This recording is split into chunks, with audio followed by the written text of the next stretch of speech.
Namaste, Jai Bharat. One really can't help saying this. Pakistan is one nation that will never learn lessons from any mistakes which they keep repeating on and on, on and on. In Operation Sindhu, they were so confident that they will destroy Bharat. That's what they say. They thought they can do something. And the Turkey operated drones with the Turkish soldiers. They tried to swarm Bharat's airspace with drones. They tried to send missiles, but then nothing really worked for whatever reasons from their side. We know that our air defense system was so strong that they could do nothing. And then, when their 11 or 12 air bases got destroyed, their aircrafts were downed. Their AWACS, two of their AWACS, that's a serious loss to them, were downed, burned, destroyed.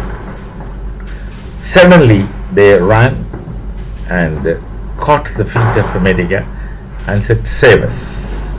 Then, of course, they tried to speak to us, and we said, "No, you don't have to talk to us. Let Pakistan ask us." And then Pakistan talked to Bharat for a ceasefire, of course. By the time, in that 4 days of time, Bharat has accomplished what he wanted to do, and then we stopped. But then these people are irredeemable that they continue their own talks. They keep talking in all likelihood to convince their people. And this thing goes on. Again, they start telling big words, big talks. We do this, we do that. And then their prime minister, who goes and tells, they have downed about 7 of our aircraft. And they're big talks, the usual typical Lahori talks. Most likely, I don't think that Shehbaz Sharif knows what really happened in Operation Sindhu, because he knows what the army says and he repeats what the army says, and he is helpless either way.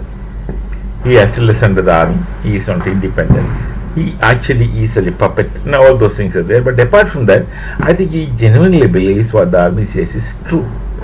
So he keeps repeating the stories in international forums like the UN, saying that 7 of their Rafales were down. That becomes a big joke to people, those who know the real situation, ground situation.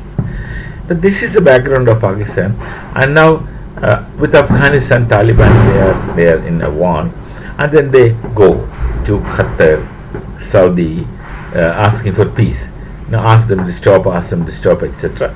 And then eventually, I think this morning at Doha, the Taliban agreed that to solve ceasefire.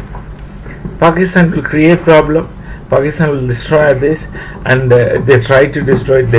They will try to speak so big, offend people, and then they cry and go and cast the feet. Save us, save us, save us, to a third party who would take some kind of consideration, whatever may be. And the Taliban agreed for a ceasefire. That's the present news. But do you really think ceasefire is going to happen? No.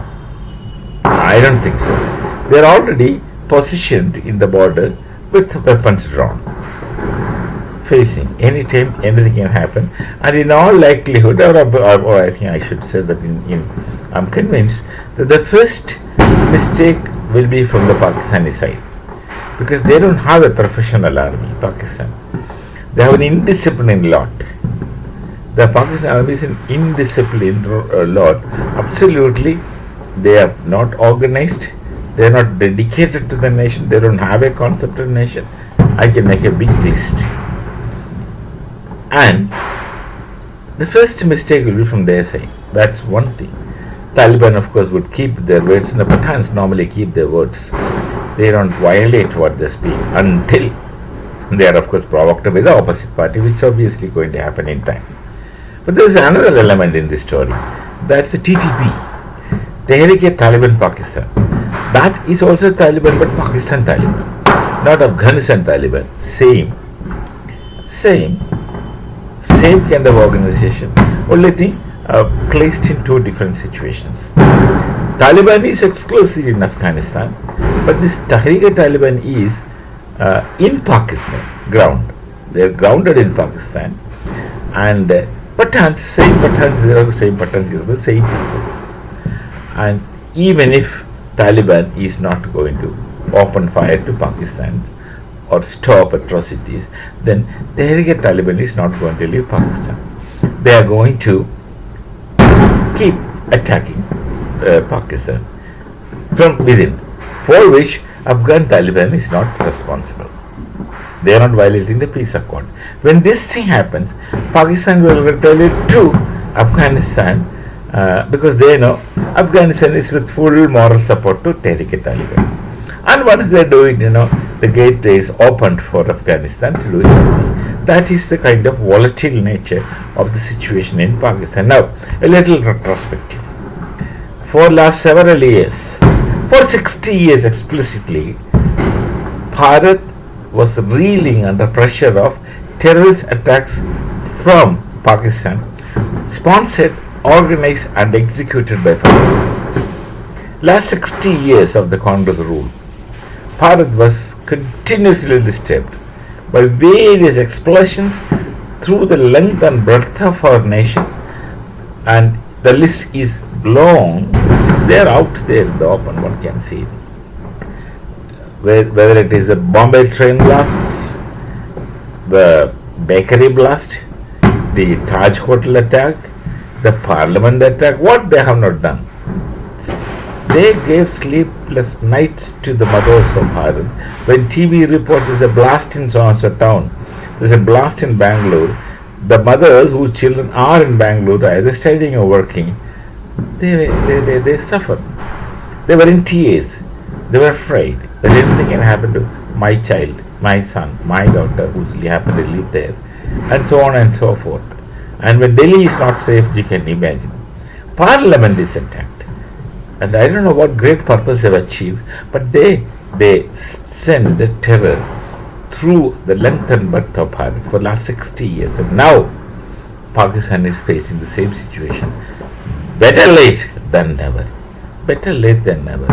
Pakistan is not in peace. They have lost internet. As such, they are an anarchic society. No law and order. Might is always right in Pakistani society. The gap between the haves and have-nots is huge. The common people have nothing, not even food to eat. With all the situations, they attack so huge and so big and do all kinds of things. And now they're getting it back. This is called karma. This is what really is called karma. Pakistan is getting what they had been doing to Bharat for the last 60 years. Just look at this. And now this peace accord is not going to be peaceful because the TTP will take over from where the Taliban has stopped for the time being. Then the whole things will start reeling from square one again going forward. But then they would not get redeemed. Because these authorities in Pakistan, the army especially, will have to tell lies to everybody, including their so-called namesake elected government. The government, who are the civilians, do not know what really happened in the war front. It's a report that the army gives that they believe. I think Shehbaz Sharif genuinely believes that 7 Rafales were down. He is told so. I believed. I repeated it like an idiot, making a clown of himself in public sphere. So, let's see. This nation is irredeemable. So long as it's a Punjabi-dominated place, so long as it's a religious-centric place, every time they talk about religion.